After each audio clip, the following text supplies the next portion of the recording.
Welcome back to the Human Longevity Project. Thank you so much for being a part of our community. I hope you're enjoying the series.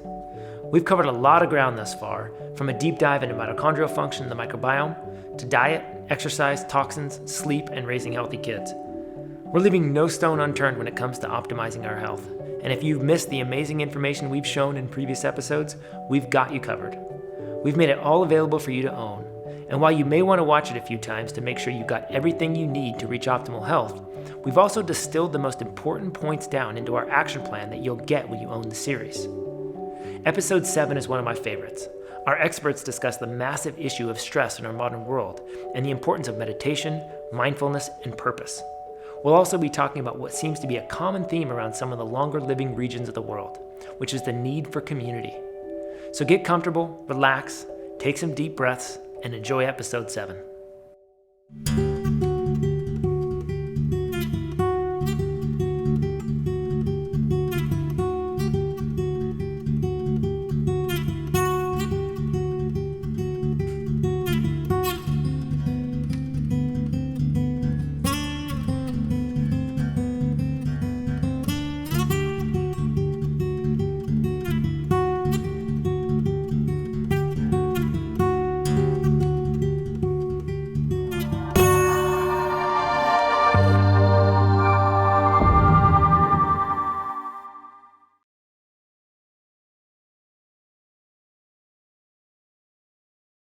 Everyone, from parents to grandparents to kids, is busier than ever. We get into these scenarios, we go into the office, we get really stressed out about the boss, then we have a super hard workout, we get a CrossFit or something like that, have a super hard workout, and then we increase cortisol even more. Then we don't rest that night. We watch TV, we let blue light into our eyes. So now stress is through the roof all the time, cortisol is through the roof all the time. The amount of information that is hitting our brains second by second in the modern world is unprecedented. Our brain's ability to process this information is compromised continuously, whether it's from the stimulation of dopamine or noradrenaline, from the coffee that we're drinking in the coffee shop while watching some fast-paced video on our Facebook newsfeed, to some other hyperstimulation. The reality is that our brains are being hyperstimulated on a regular basis. The chaos of the world is really a reflection of the chaos that's going on in our own mind. Now, you can wonder why there's so much disease on the planet, and yet there's also a lot of chaos on the planet. And the question is, of course, is the chaos in the world related to all of the amount of disease that's going on? And is there more chaos in the States? And that's why we have more disease in the States. And the answer is likely yes. Whereas in societies that are much, much calmer, that may be practicing more meditation or just going about their lives in a far simpler way, well, their minds are simply not as chaotic. And if your mind isn't as chaotic, then of course your control system and your own biology is less chaotic, and you're far, far less likely to manifest any disease. I sardi hanno un cuore forte, generalmente, appunto per questo, perché il ritmo che si hanno sono, da un lato appunto c'è l'abitudine al lavoro e al movimento, ma dall'altro anche la calma. Quindi sono due aspetti molto importanti. You see that blood pressure cuff sitting there on my dining room table? I've been checking my blood pressure, wondering why is it a little bit elevated? And I'm 63, doctors would say it's hereditary. It's not, it's my autonomic nervous system causing vasoconstriction. And why is that autonomic? Why am I in sympathetic mode all the time, or is more than I want to? It's because I wake up and I think about work. I think about my tribe, and we're all over the world now, and I've got these cats to herd and things. And I'm in the business. I'm supposed to know better, So it's sympathetic overload, very fast pace, and there's nothing wrong with me. I don't need medication. I need to get my sympathetic nervous system to quiet down. We have a system in our body, part of our central nervous system, called the autonomic nervous system. And this system, just like it sounds, autonomic, it automatically takes care of 95 to, I would say, 99% of the functions that we need to survive. It doesn't do the conscious thinking for us, it does the subconscious thinking and process for us. So our heartbeat, our blood pressure, our digestive function, our skin cells replacing themselves. All of these things are happening for us passively and automatically. Now that system has two modes. It has a high stress mode and it has a low stress mode. So we call the high stress mode sympathetic. We call the low stress mode parasympathetic. Today, we've got traffic and the stock market and news and fake news and all kinds of things that are constantly putting us in this fight or flight response, and our bodies don't know how to deal with that. And the fight or flight response, to most people's surprise, actually shuts down thought. And it makes you less risk averse, makes you more willing to try novel things and take more risks because you're trying to survive. When somebody's under stress, stress is really all about perception first, and then chemistry secondarily to that. So when we perceive a stressor based on our past experiences or our understanding of the world, it goes to a part of our brain called the amygdala. The amygdala then makes a decision for us to determine if it's a stress response that we're encountering or if we can relax. That decision is made, and instantly hormones are flooding our bloodstream, changing the function of every cell and every organ in our body. And as a result of that, everything in our chemistry changes to go into a state of fight or flight, into a self-preserving state. So if we are under stress, if we need to be in fight or flight, our brain senses that before we can even consciously think of it. It creates this physical and chemical response in our body, channeling blood to where we want to send function, and creating the perfect environment for us to then, internally, for then to survive our external environment, which is threatening us. So we want to pair our physiology with the action that we're going to take, that's going to take place. So that's what we refer to as autonomic pairing. Now the opposite side of that is where healing takes place. So healing takes place not when we're sending, there's no organs in our arms or legs. When blood is going to our internal organs, that's when healing takes place. That's when our physiology starts to go into a state of repair and healing. I think that we've always had stress periodically, generationally, but I feel it now more than I ever have, just working with people and just seeing it's kind of like the subtle underlying stress that they don't even realize is stress. They've just become so acclimated to it. And I think that that wears down on us, and also it wears on our reserves, it wears on who we are as people. And when we're stressed, we're completely different. Increasing stress decreases performance. Now, this is only true for complex tasks. This is often trotted out as a sign we should be somewhat stressed. But simple tasks, we can perform very, very highly with increasing stress. So these are complex tasks I'm talking about, the things humans actually do with their minds. Humans don't press a button again and again and again as an effortful task. But we do drive and make decisions between competing things on our cognitive resources. And that's really what this fatigue versus stress needs to be balanced against. You need to have enough engagement with your environment that you're performing highly, but not so much that you're overwhelmed and missing things. Decision fatigue, or what I call synaptic saturation, is a huge epidemic in modern society. There's so many things that we have to bring our attention to. Number one, like social media. Number two, emails, all our obligations, responsibilities. It's interesting, and I actually find it a paradox, that the more convenient things get, we end up taking on more of that responsibility. For example, right, first thing that comes to mind, like travel agencies. We used to have travel agencies that would take care of that stuff for us. Now what do we have? Travel agencies, right? And we go online, we book all that stuff. So even though things are more convenient, because they're easier, I then decide, okay, I'm gonna take it on myself because I can do it myself.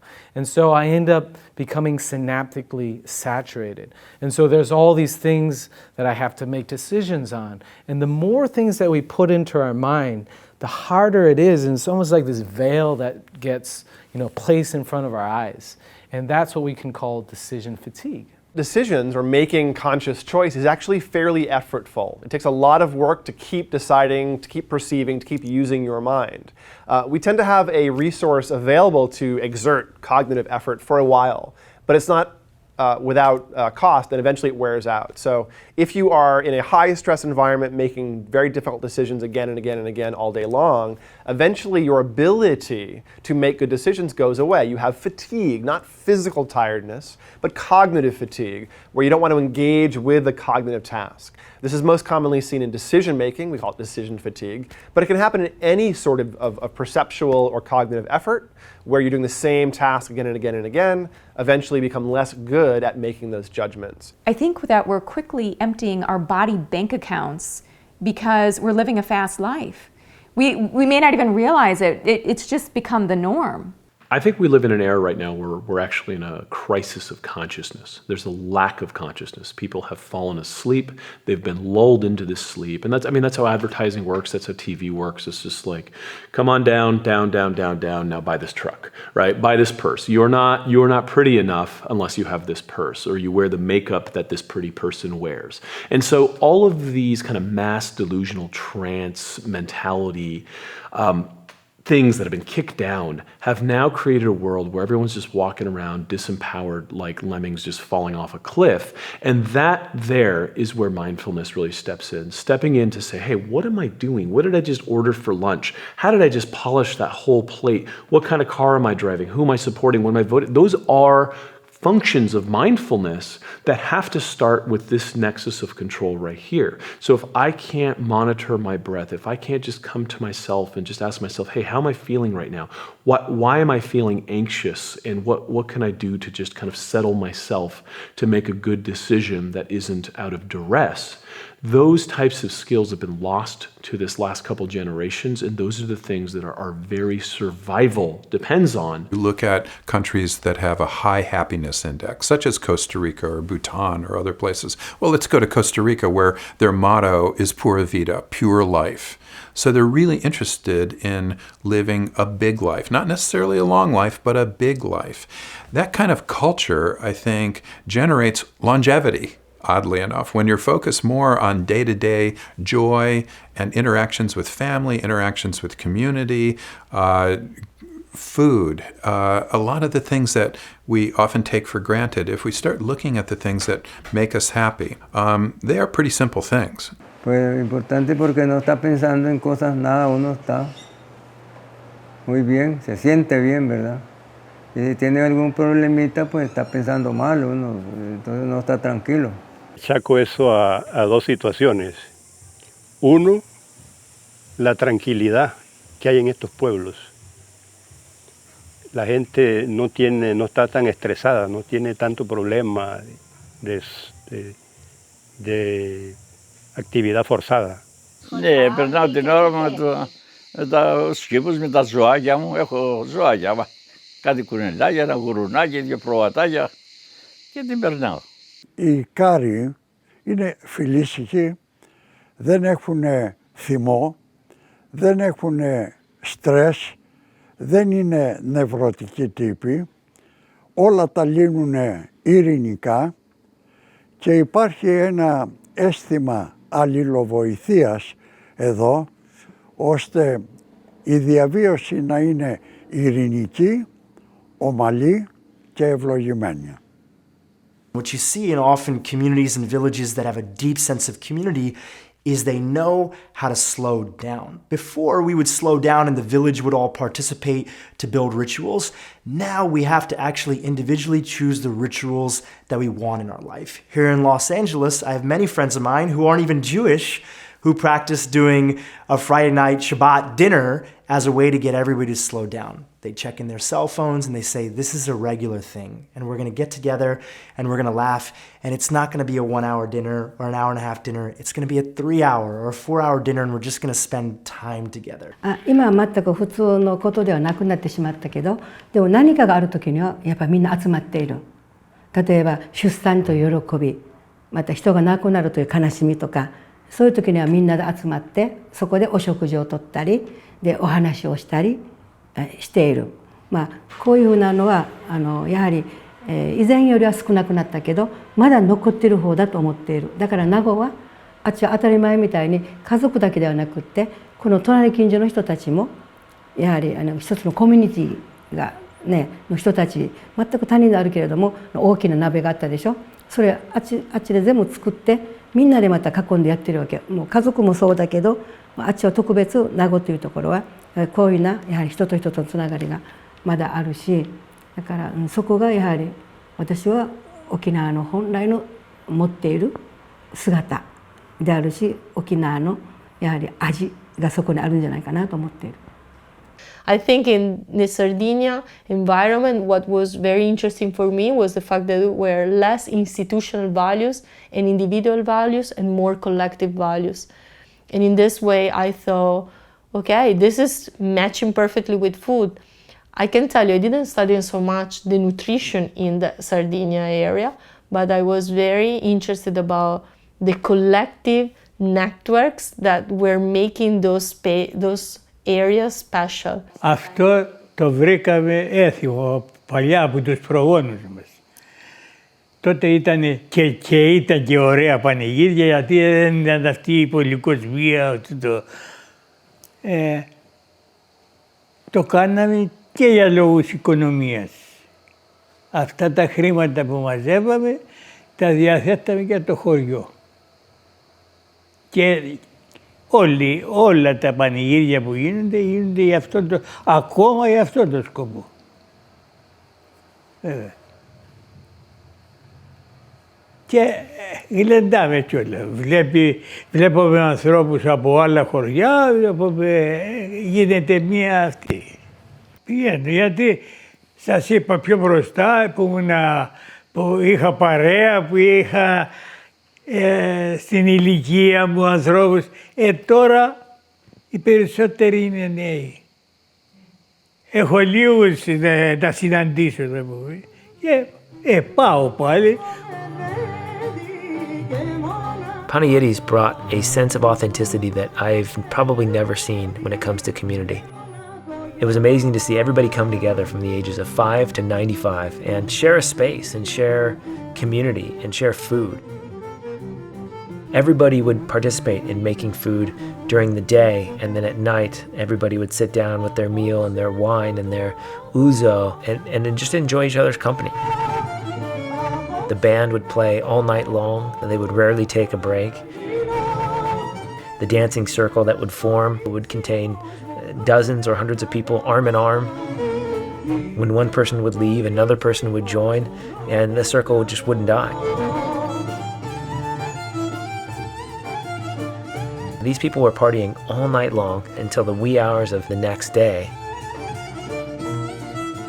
It was amazing to see the collective community come together and just have a good time, spend time together.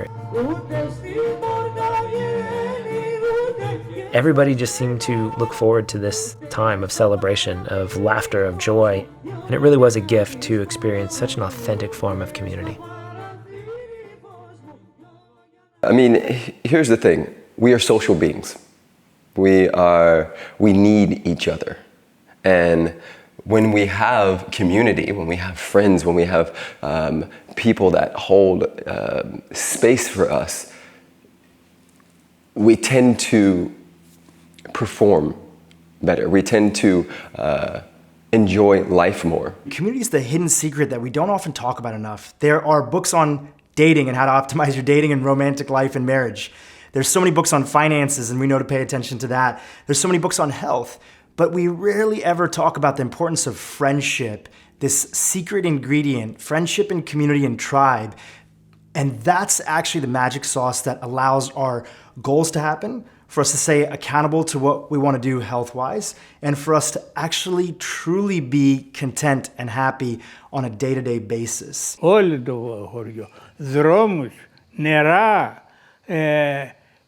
πλατείες, εκεί όλα αυτά επί ημερών μας έγιναν. Βοηθούσε όλο το χωριό. Μάλιστα, τότε που είμαστε κοινότητα, επειδή δεν είχαμε έσοδα απ' έξω,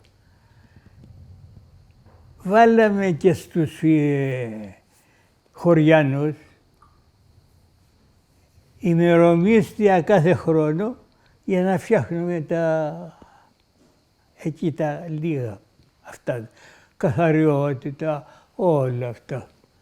Και είχαμε 5 μεροκάματα κάθε χρόνο, ο κάθε πολίτης, να φτιάχνουμε αυτά της κοινότητας τα έργα. Sigue porque el patrón cultural se hereda y se mantiene esa misma convivencia familiar. Hablo a nivel de familia, que repercute también a nivel de la comunidad, porque la comunidad también tiene que verse como una familia. Yo diría que no, porque siempre los viejos tienen la última palabra. La juventud, por mucho que quieran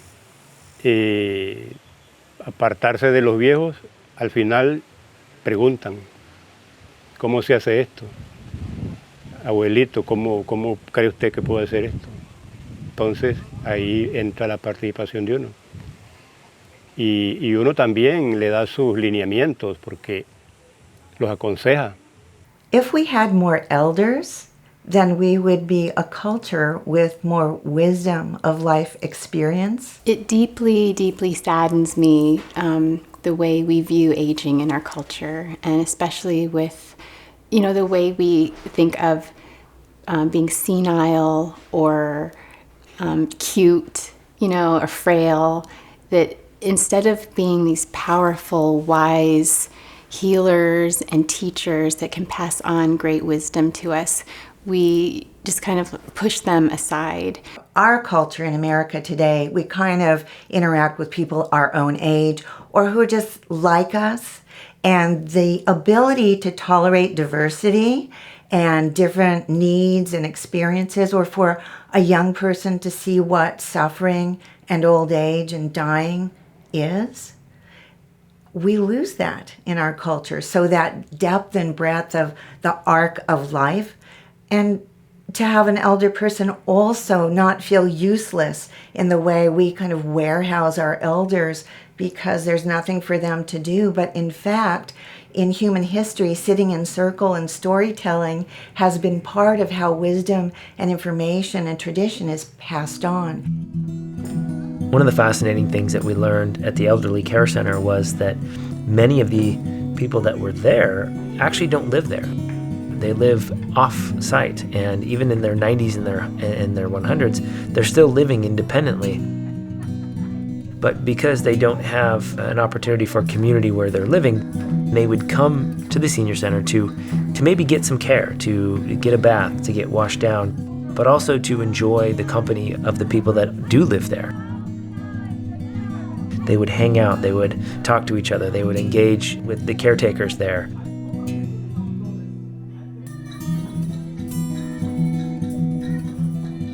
There was a big focus on participation with the people that were there to get involved with things like music and dance and karaoke and even some movement exercises. So even though there wasn't strenuous exercise, getting them to move in certain ways which would engage their body, engage their brain, you could sense that there was this feeling of belonging for the people that were there. They had a purpose when they showed up and they engaged one another. So it became this place of gathering, this place of community.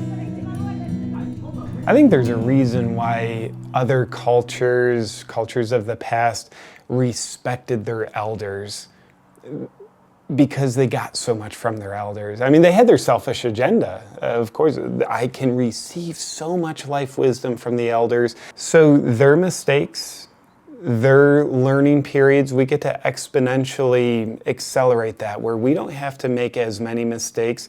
We don't have to take as long to learn certain skills, certain ways of being, because guess what? A lot of it's pre-digested by our elders.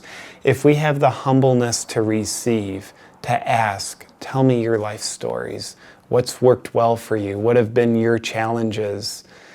I think that respects them, and it really respects ourselves. Otherwise, I think we cut ourselves off from the, call it pre-digested life experience, which means now we have to go about reinventing the wheel rather than taking the life that they've lived and allowing ourselves to essentially grow above and beyond that because we're receiving their lessons their wisdom.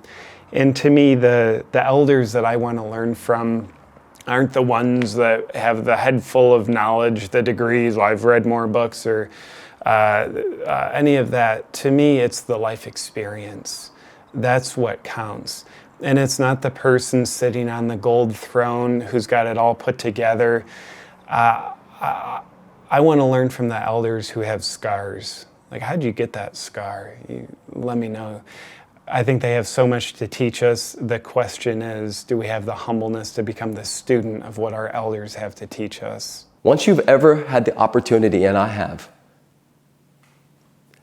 to see someone die, to see someone leave their body, you get how precious this beautiful thing called life is. You know, I think we really forget that this is a gift, that the present is a present, and that as long as we have breath in our body, we are absolutely in the dance and blessed beyond measure. There was a nurse in Australia who was a palliative care nurse who decided that she wanted a more meaningful line of work that she wanted to participate in. So she said, well, why don't I go spend time in hospice care and sit with the people who are dying and be by their bedside? These are often people who they themselves maybe didn't have a lot of family that was coming to visit them in the first place. So day by day, year by year, this nurse would sit next to these individuals and listen to them. And when the moment of departure starts to get closer and closer, people become very vulnerable, and the top regrets they've had in their lives start to show up. And one of the top regrets that came up again and again and again is people saying, I wish I had stayed in better touch with my friends. They prioritize their partner at the expense of their friendships. They prioritize work. They got too busy, which we all get, and they let golden friendships go. This nurse was so moved by this regret and some of the other top regrets that people had that she wrote a best-selling book called The 5 Regrets of the Dying. And one of the top 5 regrets is people wishing that they stayed in better touch with their friends and those friendships that truly had their back that they let go of over the years. No, claro que es importante estar unido con la familia, claro que sí. Todo eso es bueno porque uno al tener enemigos no anda tranquilo y al no tener nada anda bien uno. Tener buenos amigos uno y usted camina en cualquier parte y anda muy tranquilo porque no tiene nadie de enemigo. Μου λέει πέρσι πέρασε ένας φίλος του το πρωί να πιούν καφέ. Περνάει ο δεύτερος και βλέπει το αμάξι του αλουνού. Σου λέει καφέ πίνει. Κατέβηκε κι αυτός από κάτω. Περνάει ο πέμπτος, περνάει ο έκτος. Μου λέει ήπιαμε 70 κιλά κρασί. Τη μέρα μπήκε κανένα στη δουλειά. Για καφέ. Και ήπιανε 70 κιλά κρασί. Αυτός είναι ο Καριώτης. この人というのはやっぱり一人では生きられない。この支えがあって人になるわけさね。でだからみんなやはり自分の殻に閉じこもるんじゃなくてみんな心を開いてやはり共につなぎ合って、共生していくような社会が昔はあった。There was a study recently where they found that loneliness caused more death than smoking or obesity. Loneliness. When people talk about community, really what we're talking about is connection and relationship. And in this day and age, that can take shape and form in so many different ways. Sometimes it's easy to write off online relationships or friends that we have online, but the truth is we can be just as inspired or feel just as connected to them as people that we have in person. Now, on the flip side, as we all know, nothing is a substitute for in-person connections. Somehow we've all lost our way and become more disconnected from the bigger houses we have with bigger walls, from watching TV to all of these things. We've lost our way, we've lost our connection, but inside we have this deep yearning for it. And sometimes we just need our hands holding to remind us where we really want to be and get over those fears of reconnecting again, because the world's actually a lot safer than we think. People are a lot less scary than we think. だから今このアメリカの人はやっぱり寂しいと思う。個人を大事に従うゆえにやはりこれが孤独につながってやしないかって、だから薬を飲んだりとかして、自分を癒すという気持ちで飲んでるかもしれない。これ癒しにはならないんじゃないかなと思うし、だから個人が大切ということは重要ではあるけれども、でも一人では人間は生きていけないから、そこにちょっと目を向けてほしいなと。特にアメリカ人はそうだとしたら、薬よりももっとやっぱり同じ人間としてやはり人と人とのつながりを考えていったらどうかなと思う。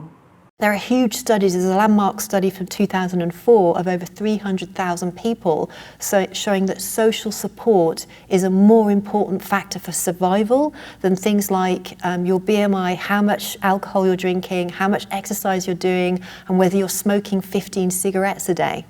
As humans, we require connection. That's a huge part of our experience, is connecting with other people, feeling like we have a sense of belonging. Even a person in jail would rather be surrounded by rapists and murderers than being in solitary confinement by themselves. So that tells you the power of community and the power of connecting with other people, as a human experience. And that person would rather be surrounded by people that are ready to kill them than they would, to be by themselves. I was reading this article that 20 years ago, when they were asking Americans, how many friends do you have? The answer was 3 that you can rely on. Today the answer is 1. So we are living or getting into isolation slowly and slowly and slowly, particularly because of the cell phones and computers and all of that. This is not a good trend that we are going to. How often do you see, the mother walking with their kids and there's on their cell phone, while their kids are kind of, too young to have their own, or maybe they don't, maybe they have their own too, because, that's just becoming the new thing. But I see all the time, like, mothers and fathers distracted on their devices when their kids are sitting right there. Like, those kids are going to get old someday, and you're not going to have that moment. And I think we're sort of losing track of what's important. Σαν αρχή μου είχα να περνάω καλά με όλο τον κόσμο.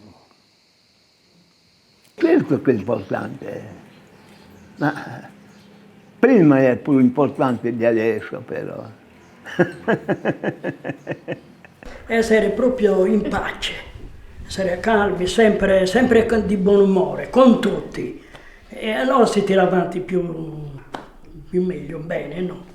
Nel senso proprio, quella è la vita bella. So for me, it's extremely important to us as human beings to be able to connect, share, and feel some sense of connection. What I see with with technology is that we create attachment. It's a way for us to attach to something, to disconnect from everyone around us. And that, from an ego perspective, I think is a very powerful way for us to hide from ourselves.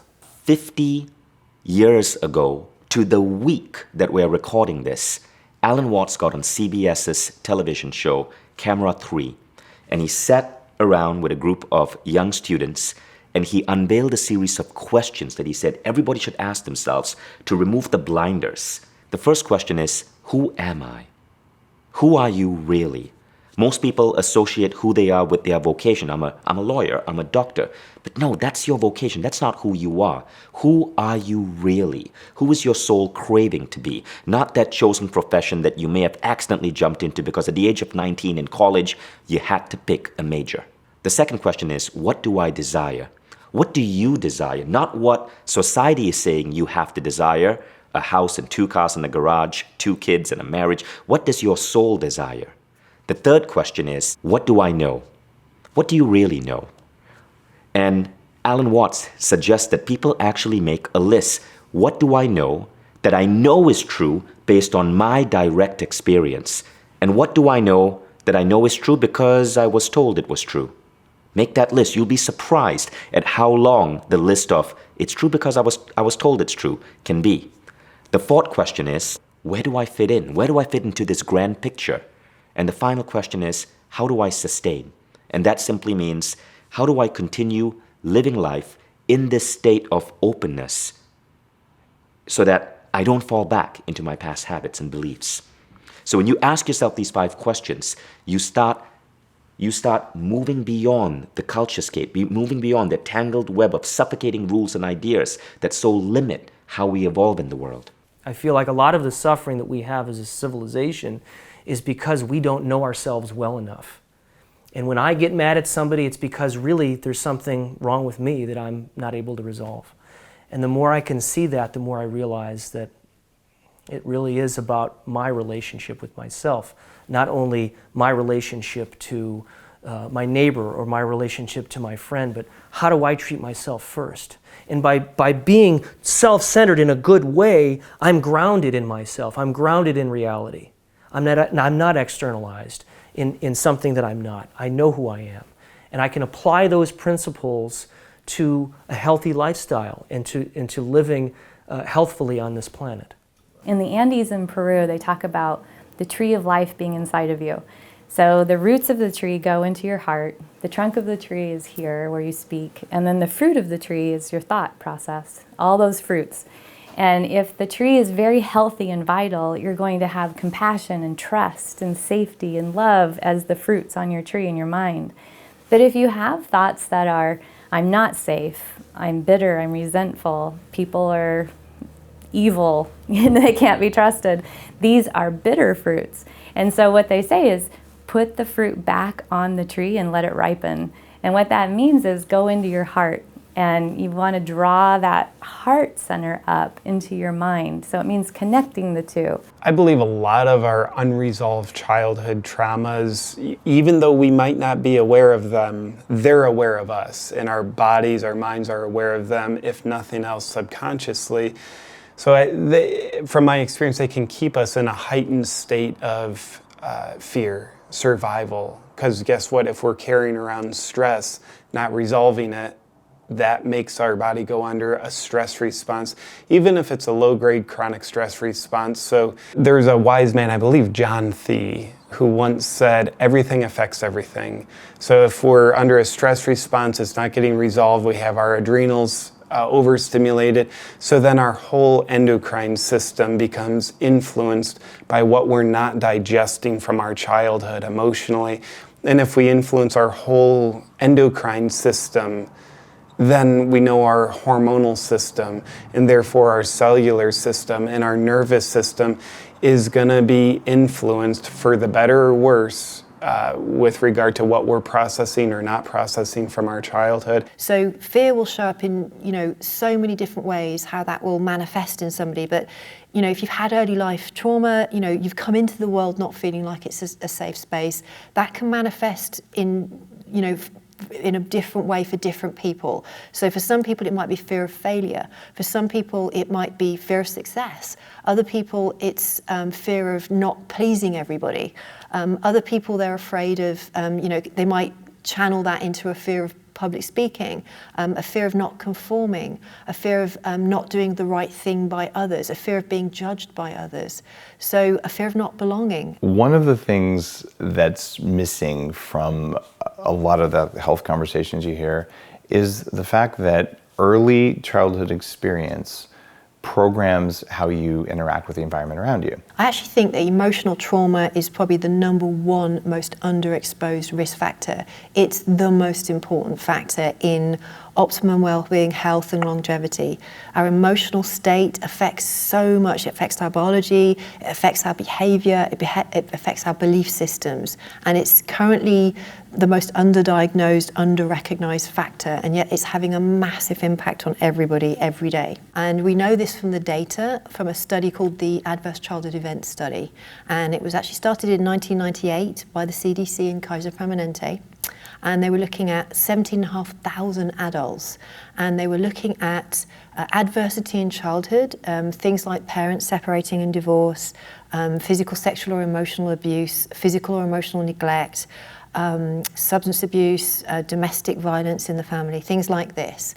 And what they found is that if you had a high level of adverse childhood events, also known as ACEs, a high level of ACEs is correlated with an increased risk of 7 out of the top 10 causes of death. If you have, for example, 6 ACEs, you have a 20-year reduction in lifespan.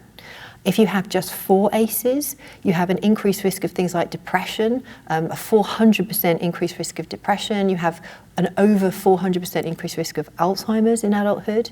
If you have ACEs in childhood, you have a 6-fold increased risk of things like chronic fatigue syndrome in adulthood. It's similar with illnesses like fibromyalgia as well.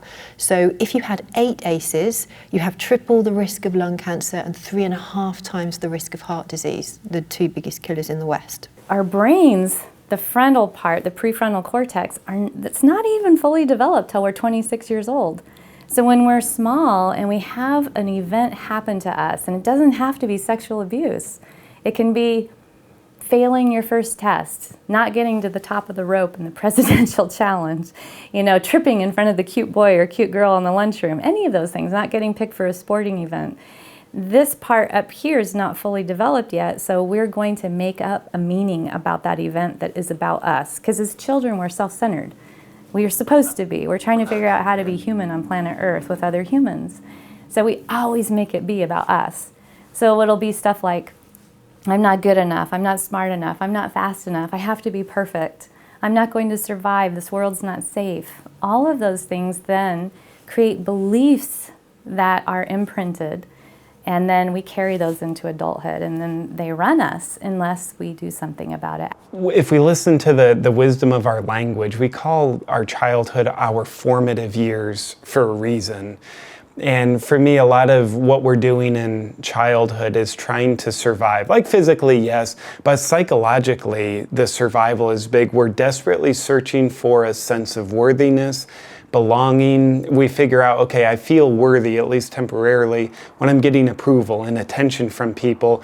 So we learn to become what will get me attention and approval from other people. So as we do that, my experience shows, okay, what will get other people to approve of us the most, especially in our families, isn't when I act like me, but it's when I act like other people. People love to approve of us when we act like them. So the child brain develops in a social context, and there's an increasing amount of research in the area of what's called mirror neurons now. So, for example, if mum shows love and empathy for the child will build neurons in her own or his own brain, the reflecting mum's empathy. So you build empathy neurons, and if you don't get that mirrored to you, you won't build those neurons later in life. So it's not only the impact of early life trauma and how parents are behaving that affect the brain, but also, trauma will reset the neuroendocrine immune system, so you'll be less resilient to stress, but also how you perceive the world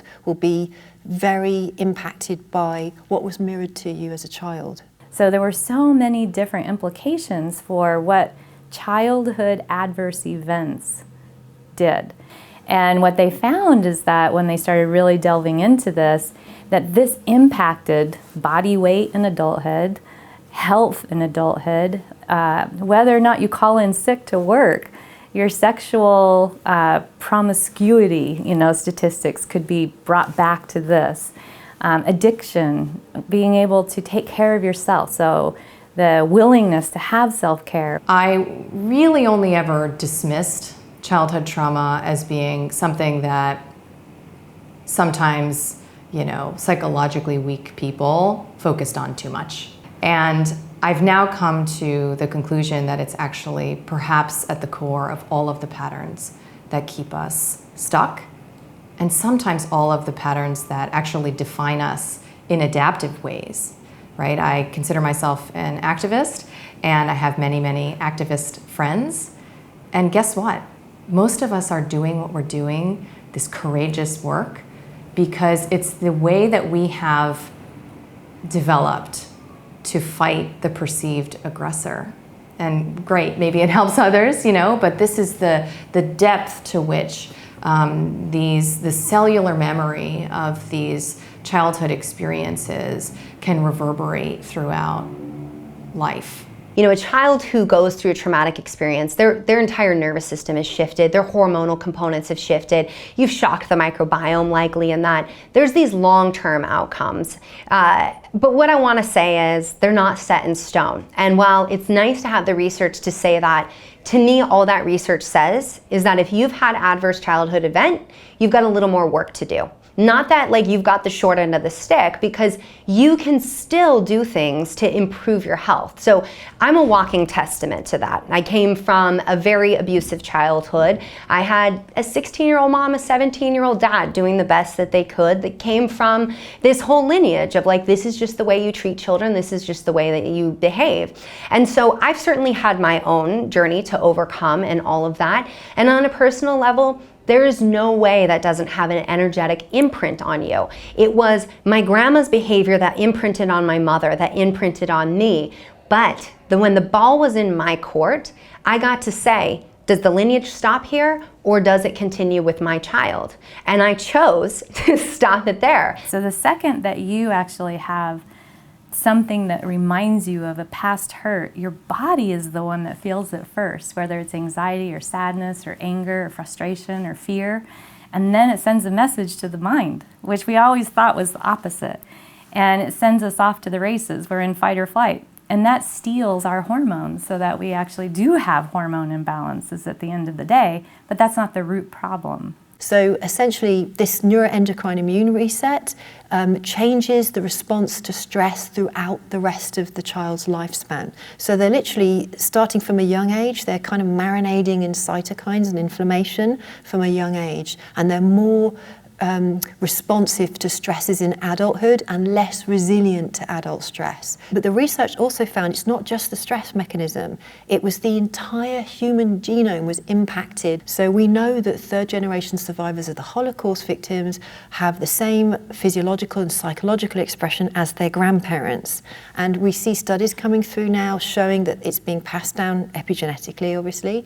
And you'll see that sort of memories can be passed on down 7 to 12 generations, and the studies are coming out proving that now. So it really shouldn't be controversial anymore that, you know, intergenerationally inherited trauma is a major factor. You know, what was your grandparents doing? What was their stress like? You know, if we look at things like grandparents who were in famine, people that are Holocaust survivors, major stressors, you have a lineage to heal with that. There's no way that degree of stress didn't impact you. And what we actually know about all of that is that level of stress. If mama's under stress, yes, it's going to change baby's telomeres, but it's also going to make baby run the stress response. Baby is going to get the signal the environment is not safe, and that means that if you take a, you know, chill mama, stressed out mama, and you have chill mama's baby put in front of the same stressor as stressed out mama's baby, stressed out mama's baby is gonna freak out. We're gonna see way higher cortisol. We're gonna see the adrenal and brains not being able to talk in the way that they're supposed to. It's known as HPA dysregulation.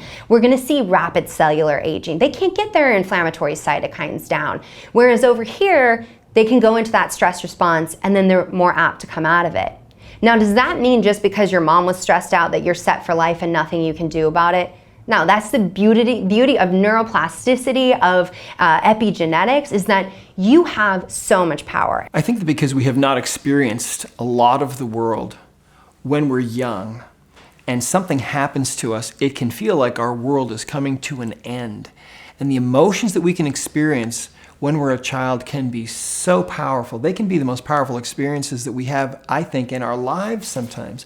And so that emotional baggage that's developed during those years will manifest oftentimes later, 20, 30, 40, 50 years down the road as some kind of symptom, mental, emotional, physical, pain or something else.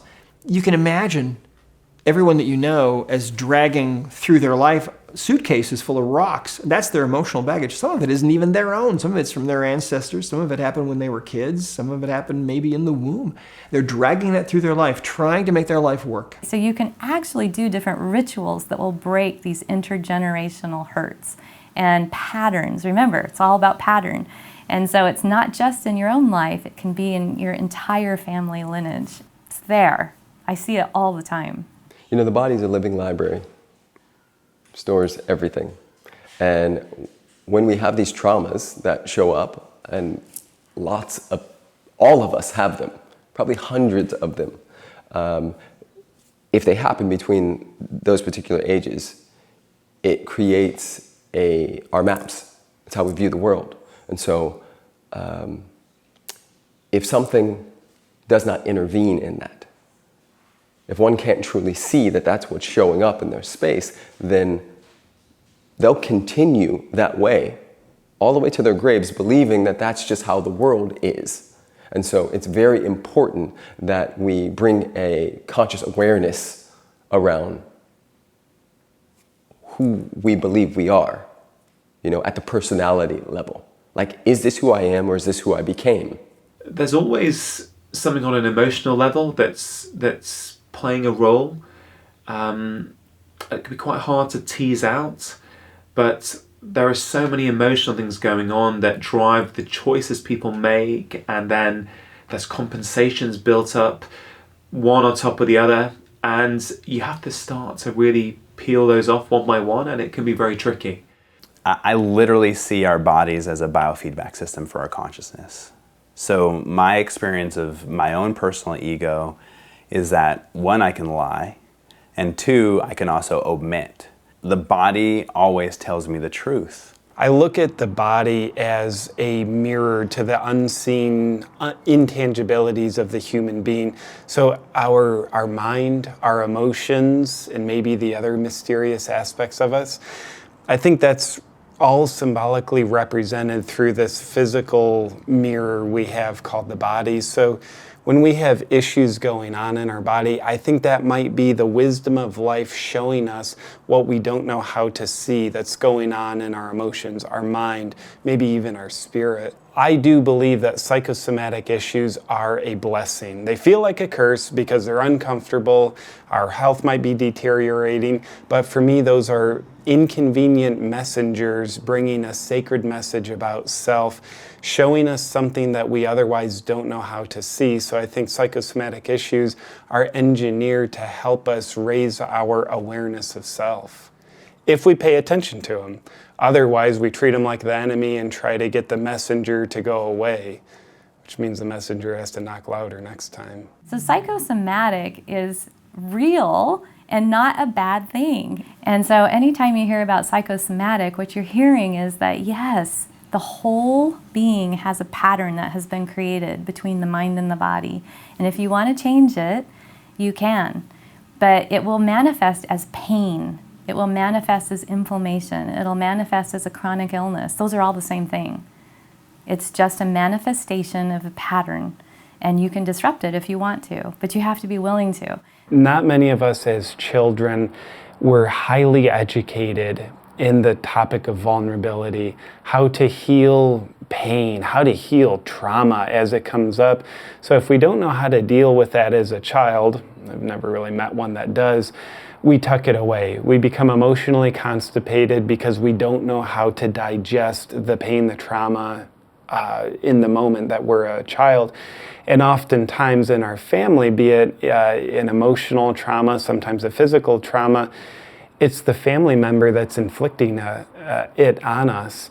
And ironically, as a child, we need the support of our family in order to have the safe space to make it safe to process what the unsafe feeling trauma. But of course, if it was mom who shamed me, well then I can't go to mom to process the shame that mom inflicted on me. So we tuck it away. And to me, the blessing of all that is we can only be as strong as our wounding is deep. So I think the childhood wounds that we are discovering as adults, they once upon a time were maybe a curse, but I believe they're also a blessing for growth if we can bring new awareness and new vulnerability to them. There's a difference between being a victim and holding victim consciousness. And I find that a lot of people hold victim consciousness and they don't understand that this causes stress on the body, and the context determines the content. So we talk about memories. Memories can be explicit, that means that we have conscious memory of them, or implicit, which means they become part of the unconscious. but they're still there.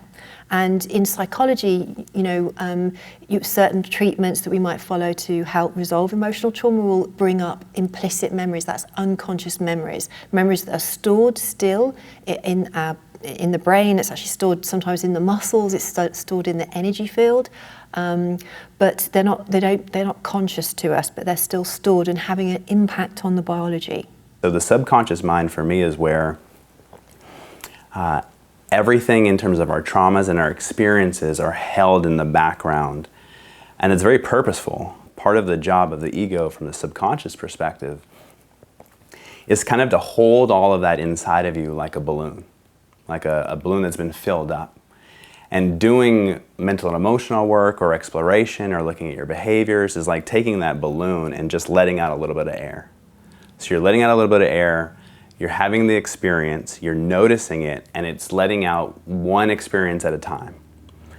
And that starts to release or relieve the amount of unconscious or subconscious tension that we hold in our musculoskeletal system, in our organ and glandular system, in our hormonal system. So all of that's held for me in the subconscious mind. Science is based only on what it can weigh and measure, and as our technology evolves, what do we find out? Well, people that thought acupuncture was bull now know that it's real. People that thought energy fields weren't real now know scientifically that they are very, very real, and the list is very, very long. So what we have to be careful of is denying what we can't weigh and measure, because 10 years from now we'll find out that we were very wrong, but we're making decisions as though our objective observations are fact, when they're the only factual to the degree that we can measure. I was really obsessed with helping my patients to get well and to understand what the real underlying causes of their problems were. And what I found was, no matter how old or young a person was, no matter what symptoms they were suffering from, whether it was depression or anxiety or phobias or panic attacks or PTSD or eating disorders, or whether it was infertility or asthma or digestive disorders, or whether it was migraines or neck pain or back pain or some kind of physical pain, they all had something in common, and that was their emotional baggage. And I found that when I was able to get rid of that emotional baggage that was the underlying cause of all these symptoms, things would get better that otherwise would not get better. The most elusive, but perhaps the most powerful ingredient in meaningful life change and healing is readiness.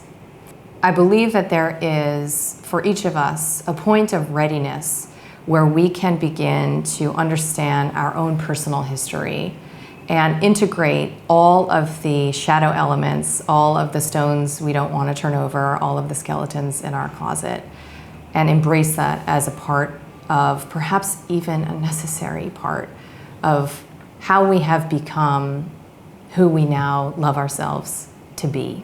When our parasympathetic tone is where it needs to be, then we sleep better, our reproductive organs work better, our brain works better, our heart works better, and cardiovascular system works better, our digestive system works better. These are the things that people are complaining about when they come in, and as well as our immune system also works better when we're in a parasympathetic state. So one of the things I have to remind people who come in and see us is that everything you want in terms of what you've written down on your form is on the parasympathetic side of the equation, but the way you live your life is on the sympathetic side of the equation, so you have this autonomic mismatch. And so your body's very well equipped to handle stress, but that can't be the constant state, right? You have to be able to get into that parasympathetic side, because that's when healing actually takes place.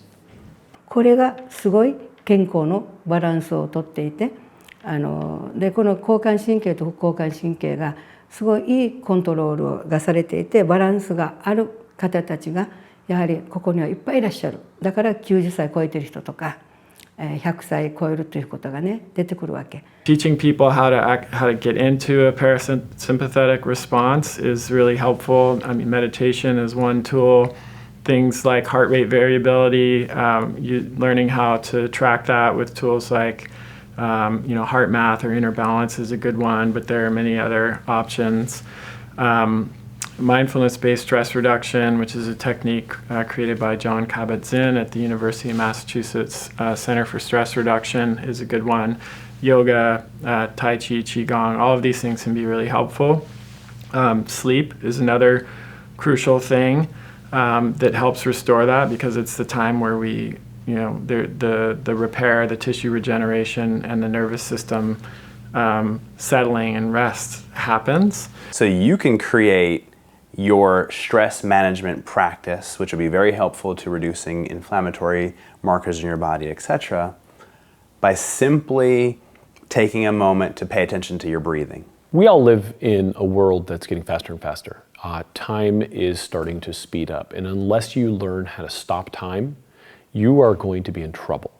And so one of the tried and true ways of doing this that's non-denominational, you don't have to change your name, you don't have to go to the Himalayas, any of that stuff, is just to learn how to monitor your breath and slow your breath and bring your attention to the focusing on this in-breath and this out-breath. It's one of the core principles of meditation, and it really is about taking your attention and focusing it on some internal node, some internal nexus of control that is really tied to everything, right? Like, you stop breathing, you're dead.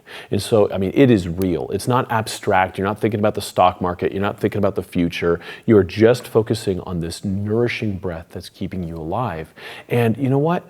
10 breaths, 20 breaths, whatever it takes. It's like anything else. It takes a little bit of practice, but once you develop that skill, then you're home.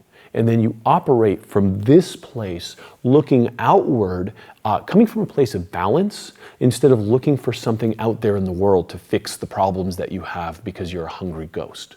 And so bringing it inward and focusing in on yourself first then allows you to have a much more holistic view of what the world is about when you're not needy.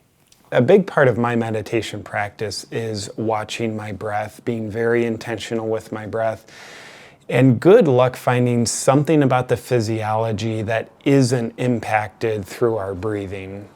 So if the breath is always elevated and your pH level is always suboptimal, then it's very easy for the body to go into a stress mode, because you're breathing yourself into this chemical and physiological state that is, by definition, stress. You're out of homeostasis. There's enough science now that there's no reason, whether you're, right down the middle, 9 to 5, conventional, blue collar, whatever working person, to not understand that if you take 10 minutes a day to sit and be still, that there is impact on your brain.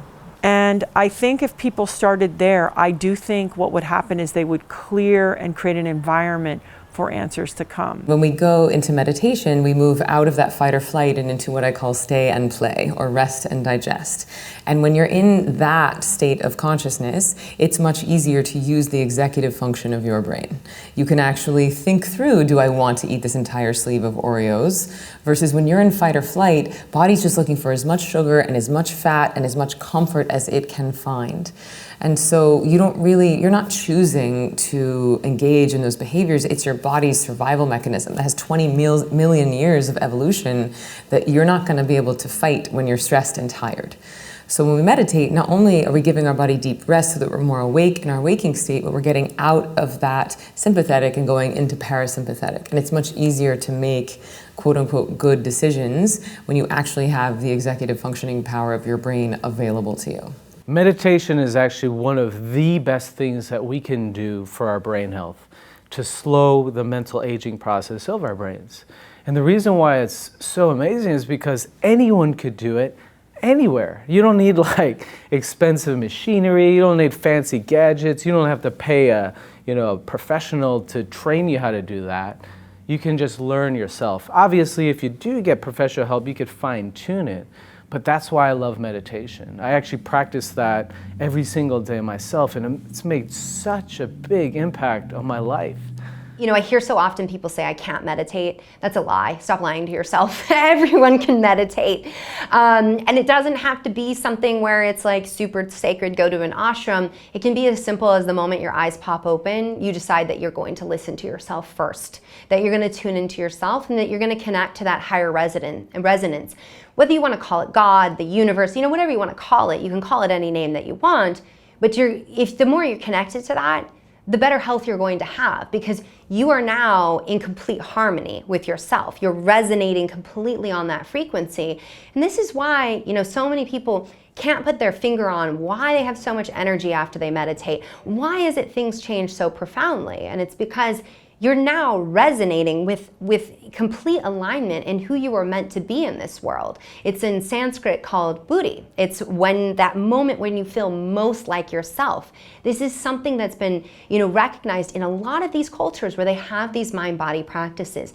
Maybe they have priests, maybe they have medicine women, maybe they have medicine men, maybe they have a temple that they visit, but something that unifies all of them is a practice and a routine and a ritual. If we can bring it back to that place of, what do I need to really move into that space of feeling most like myself and to connect to that higher power? For some people, meditation. For some people, it's prayer. Other people, they're walking a stone path in a garden with just their thoughts to get into that mindfulness place. Whatever it is for you, if you're denying that part of your body, you'll never truly heal yourself. So meditation, I think, is no longer a luxury. It's no longer like a pedicure for your brain. It's actually the single most important piece of mental hygiene that we need to be practicing, not only for our individual health, but for the health of the collective. Because the reality is we are social creatures. We feel each other. Mirror neurons are real. And so if you walk into a room stressed, that has an impact on everyone around you. But if you walk into a room rested, present, blissful, that also has an impact on everyone around you. And so I know that meditation can sometimes seem selfish, like I don't have time, my kids need me, my boss needs me, but I think that meditation is the least selfish thing that you can do, because as you heal yourself, you help to heal the collective. I was in northern India meeting with a guru for a week just to learn about different forms of meditation. And one thing I learned from him was that there are over 200 kinds of meditation. And different meditations are used for different things. So there is one type of meditation or a couple types that really improve your creativity. There are other types of meditation that really improve on your focus. And those focus meditations are things like breathing meditation or mantra-based meditations. And those meditations involve usually thinking about your breath or focusing on your breath, focusing on a mantra, which is just a word. It can be nonsensical, but it's focusing on a word. And then thoughts come in to your mind. And those thoughts typically are about the past. They're things that you either may have regretted or feel bad about, or whatever they are. They're things, oh, why did I do that? And then they may be thoughts about the future. Oh, I need to prepare for that, or you start getting anxious or concerned about something. And we live in these thoughts from the past or thoughts about the future. And what a mantra or your breath meditation, breathing meditation does is have you say, okay, well, those are thoughts. Let's objectify them. Let's let them percolate up like bubbles in a pond and go poof. Let's return to our mantra, or let's return to our breathing. And we do that, and then we have new thoughts coming in. And we then return to our mantra, and we let these other thoughts objectify and go up and go poof. And we continue doing that. And gradually, over time and with practice, we are able to focus more on the present, more on our mantra, more on our breathing. And there's something that's very special about that practice.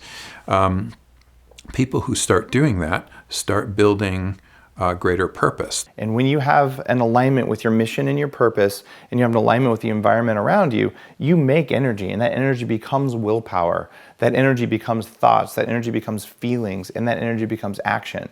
Or that energy could just become watching TV all day long. And if that's where you're going, you will suddenly make less energy. And when you make less energy, you don't make it as well, you start to get old.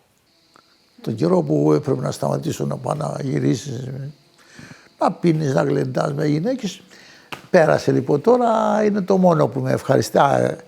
Δεν σταμάτησα ποτέ να εργάζομαι, να περπατώ, να οδηγώ αυτοκίνητο, να κάνω ταξίδια μεγάλα,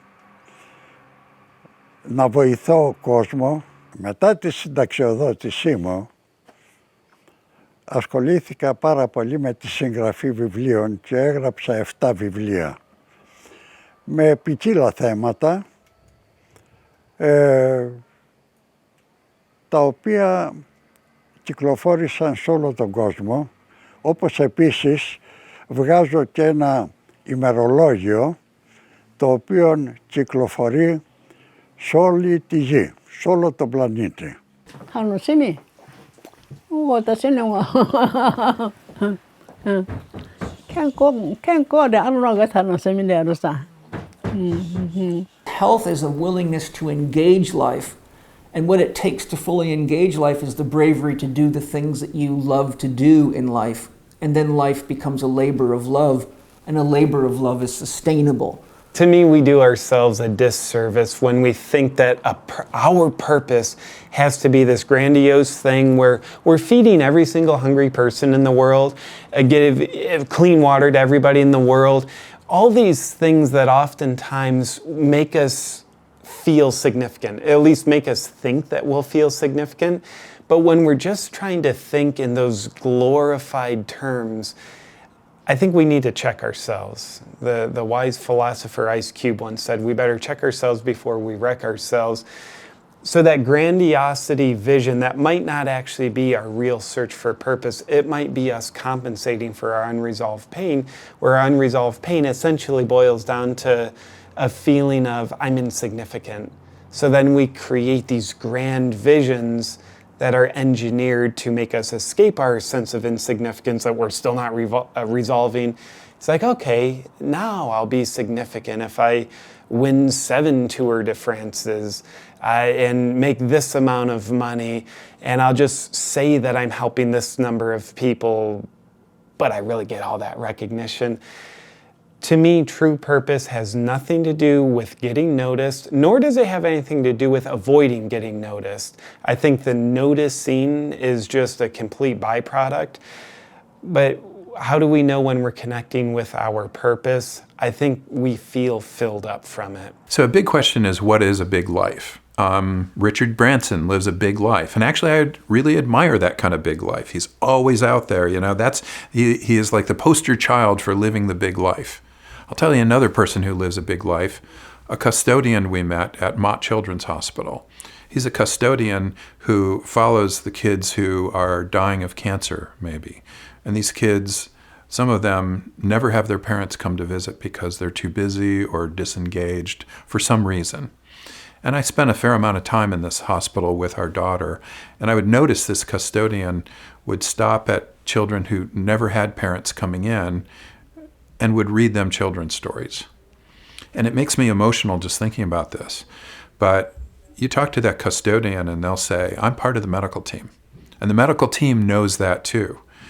So this person plays a very important role. That person has a very big life. And I get kind of emotional thinking about that, because what it makes you understand is that you can have a deep purpose. You can craft a purpose out of just about anything and turn it into something of great meaning.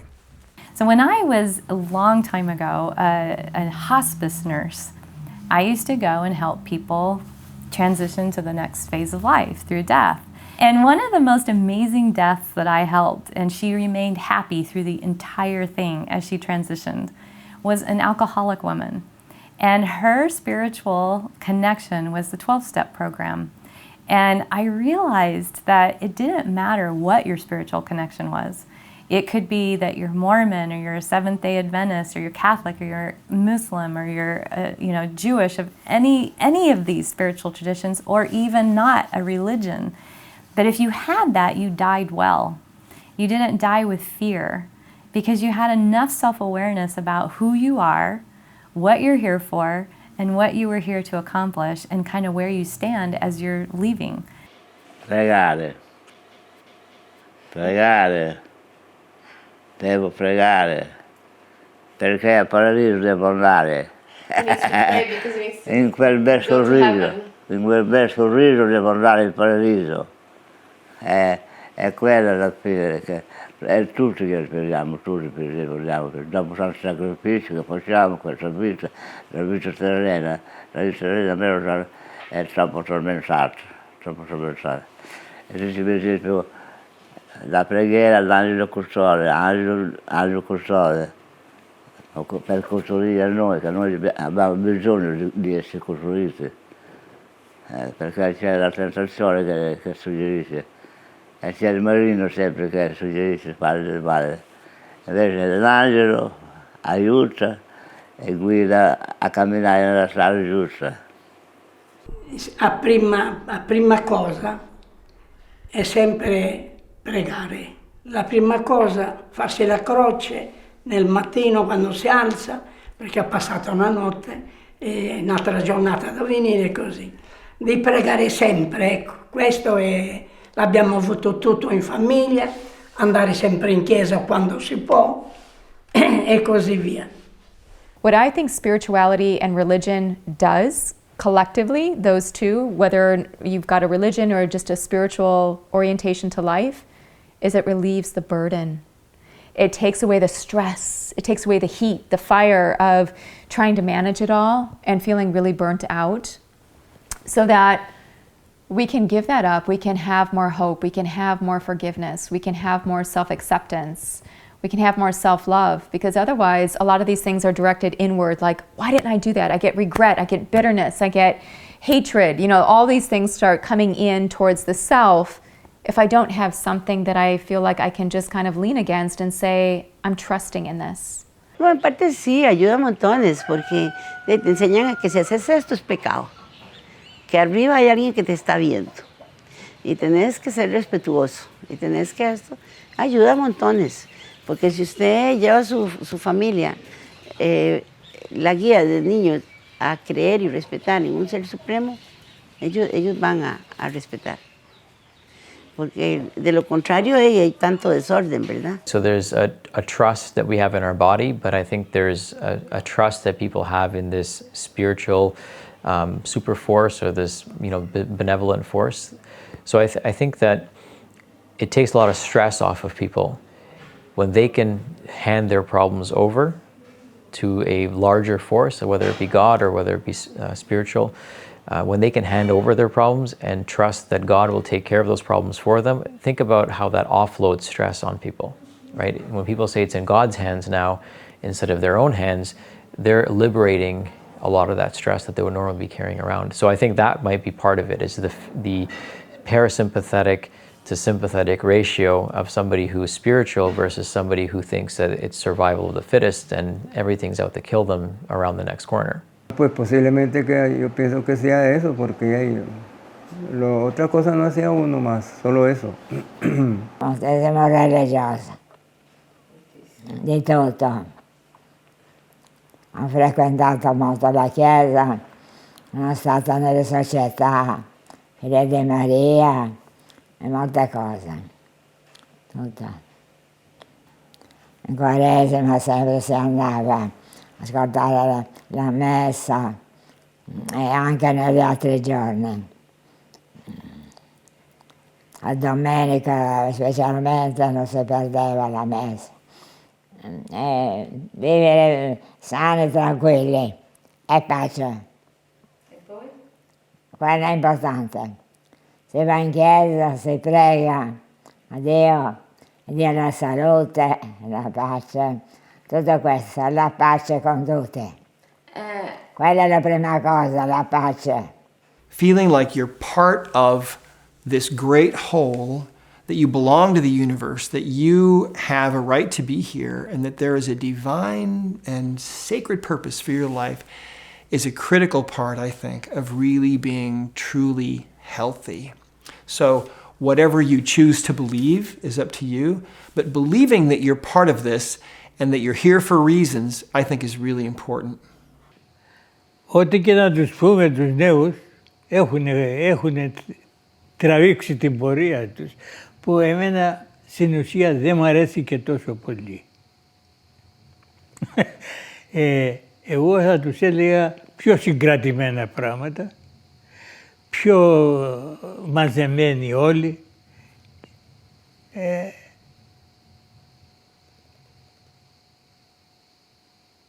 Τι άλλο. Γιατί δεν ασχολούνται πολύ με τα προβλήματα που υπάρχουν στο χωριό και στην κοινωνία και σε αυτά. Δεν ασχολούνται καθόλου. Αυτά εγώ θα τους πρότεινα να συμμετέχουν σε όλες αυτές τις ενέργειες που γίνονται, να χαράζουν και αυτή τη δικιά τους πορεία, την πραγματική, όχι αυτό που επιθυμεί ο καθένας,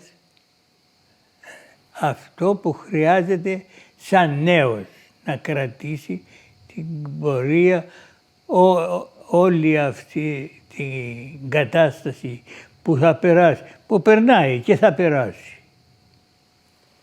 Να την κρατήσει με ηρεμία και είναι αναπαυμένη ύστερα από αυτήν την περίπτωση. When we're not connected to something greater than ourselves, maybe we never get disconnected, but our awareness about it kind of bleeps out for a while. I think suffering ensues. Zen people would say all suffering is caused by a sense of separation. So when we don't have awareness of our connection to something greater than ourselves, we get stressed, we get unnerved, we feel all alone in this interesting miracle called life that ironically has more support for us than we can possibly recognize. So it might be a connection to Mother Nature. I think surfers are out there in a very spiritual practice that they don't call spiritual. They're connected to something much greater than themselves. This beautiful ocean, which is just one dimension of Mother Nature. Well, I think surfers are, I would say being a surfer, I think our connection to spirituality is connected to the ocean and connected to our relationship with the ocean. And, you know, if the ocean doesn't make you spiritual, then I don't really know what can, what will. You know, if you want to talk on a science level, I mean, when you talk about spirit, you talk about breath. And then you talk about the ocean, you talk about holding your breath. You know, the relationship between air and breathing and water and drowning is pretty, you know, that's pretty intimate. And so, you know, I think there's a, you know, I always believe that there's a physical manifestation of a spiritual or emotional concept. And so there's some physical things that happen, but surfers' connection to the ocean, I think, is what really makes us spiritual. The real question is, where do you want to spend your days? Who do you want to spend them with? Are you living the life you should be living, and are you making an impact, and what's your legacy? And then once you're on that passion and that desire to continue to serve drives you to want to still be here and want to serve and want to be a part of this goodness that you're spreading on the planet. And then absolutely use the technology, use the hacks, use all these things to keep the ship sailing in that direction. But without that bearing that is going to drive and dictate where the ship is going, it's like being a ghost ship, right? You're just wandering aimlessly in the sea for what? There's no downside to this. It's just better human connection and we live longer. It's like so simple. Like all these hospitals, all this madness, and you say, well, just hang out, right? Just be there for each other. And it's an extraordinarily selfish act to do that. And there's that kind of no downside. It's cheap. It doesn't require any buildings. It can be in a place like this, you know, and all it is human beings talking at a deeper level and connecting and caring about each other. And what could be a better healthcare system than that? I think the biggest thing for longevity is happiness. Otherwise, if you're not happy, you really, at a conscious and subconscious level, have no reason to live long. You know, you should wake up every morning excited for what the day is going to bring. You should go to bed at night knowing that you made a difference in people's lives and you were productive and you earned every single breath, and with the hope that tomorrow is even better and you can help even more people or have whatever impact it is that you want to have on the world. I have a feeling, you know, unless something unforeseen, which short of dying, I don't really think there is anything that's going to stop me from surfing until I don't live. Now, what surfing will look like when I'm 100, if I get there, it might be pathetic, but I know I'll be having fun. I'll be having fun, and at the end, I'm thinking that's the most important thing. Thanks for checking out episode 7 of the Human Longevity Project. I hope you've been enjoying the series thus far. I know we're moving through these fast, and if you haven't been able to catch all of the episodes, you can click the link below to own the full series. Seeing people not only living, but thriving in their later years was truly remarkable. We should be thriving as well, And we're confident that if more people had the information we uncovered from these fascinating people around the world, as well as our amazing experts, it's completely possible that we too can thrive in our later years. We learned that one of the most important factors when it comes to health and longevity is a healthy childhood. That's why we've made it our mission to help save the lives of 1 million children. The organizations we've partnered with are doing some pretty amazing work, like building birthing centers, training birth attendants, and educating communities on safe motherhood. They also provide portable incubators that have already saved the lives of nearly 300,000 babies. By purchasing this series, you'll join our community and will be helping to save the lives of mothers and newborns in developing nations that don't have access to the care they need to survive complicated births. Click the link below to join us on this very important mission. Remember, there are just a few days left to get the entire series, the full-length interviews, transcripts, MP3s, the action plan, and other great bonuses for more than 50% off. Thank you for watching episode 7. I'll see you tomorrow for episode 8.